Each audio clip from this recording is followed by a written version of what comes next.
के बड़े हैरान करने वाले नतीजे आए हैं। जिस तरीके से लोकसभा में 151 असेंबलीज पे हमारी लीड थी, वो सिमट कर अगर इस नंबर पे आ गई है तो एक प्रश्न चिन्ह जरूर उठता है। जो भी सर्वेज चल रहे थे सब कांटे की टक्कर बता रहे थे। जो भी सर्वेज हो रहे थे उसमें महाविकास अघाड़ी को बढ़त दे रहे थे कि क्या ईवीएम पे भी व्यापक चर्चा होनी चाहिए, स्टेक होल्डर से बात करनी चाहिए। इलेक्शन कमीशन उसको सीधे सीधे खारिज कर देता है rather than winning over the confidence of the people. इस तरीके के नतीजे आए हैं, एक प्रश्न चिन्ह उठाता है कि क्या ये सही मायने में फ्री एंड फेयर इलेक्शन था। मैं बस यही कहूंगी कि बड़े हैरान करने वाले नतीजे आए हैं। जिस तरीके से लोकसभा में 151 असेंबलीज पे हमारी लीड थी, वो सिमट कर अगर इस नंबर पे आ गई है तो एक प्रश्न चिन्ह जरूर उठता है कि कैसे इतना डिफरेंस आ गया। जो भी सर्वेज चल रहे थे सब कांटे की टक्कर बता रहे थे। जो भी सर्वेज हो रहे थे उसमें महाविकास अघाड़ी को बढ़त दे रहे थे।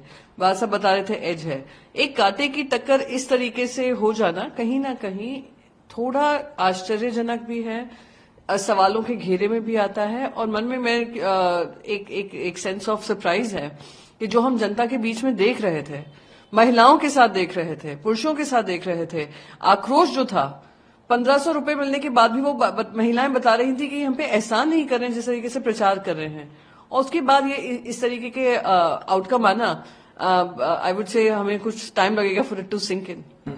आप ही के पार्टी के नेता संजय राउत का बयान आया कि ये जनता का मैंडेट नहीं है, ये जनता कुछ ना कुछ गड़बड़ हुई है। क्लियरली अगर आप जैसे बार बार मन में एक शंका होती है कि जो पहली बार नहीं उठ रहा है, बार बार उठता जा रहा है कि क्या ईवीएम पे भी व्यापक चर्चा होनी चाहिए, स्टेक होल्डर से बात करनी चाहिए। इलेक्शन कमीशन उसको सीधे सीधे खारिज कर देता है rather than winning over the confidence of the people.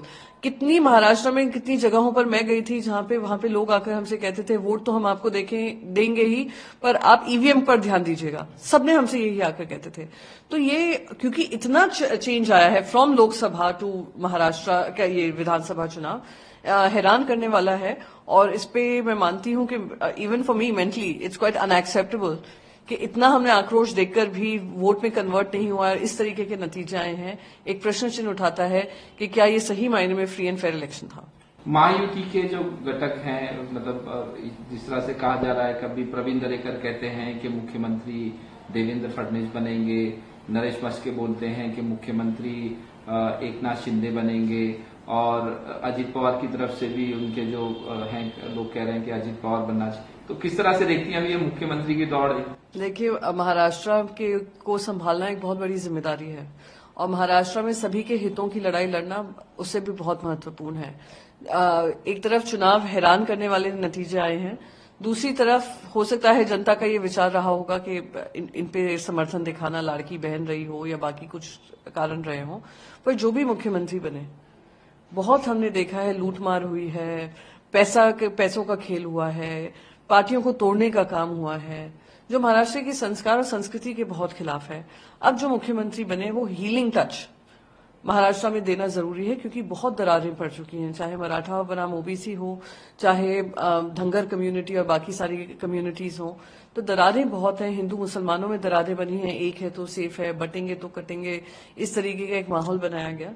तो जो भी हो महाराष्ट्र के हित में हो, यही उम्मीद करती हूँ।